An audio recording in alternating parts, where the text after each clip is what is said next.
Hello, on the screen is a summary of what I will go over in this video. Make sure to watch to the end so you don't miss anything. Your credit score is super important, but checking it doesn't have to cost money or damage your score.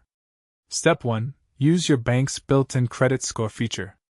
Most major banks like Chase, Bank of America, and Wells Fargo now offer free credit scores right in their apps or online dashboard.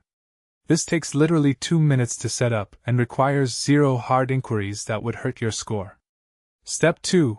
Check your credit report directly from the 3 major bureaus.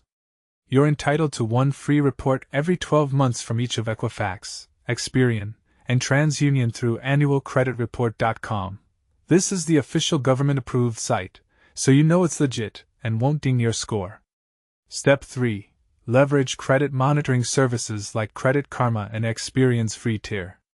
These platforms update your score regularly and send alerts when something changes, keeping you informed without any impact to your credit.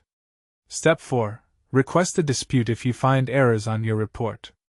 If something looks wrong, contact the bureau directly to dispute it, which can actually improve your score instead of hurting it.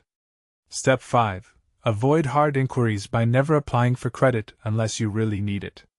Soft inquiries from checking your own score or when companies pre-screen you don't affect your score, but multiple hard inquiries in a short time definitely will. Now you know exactly how to stay on top of your credit for free and safely.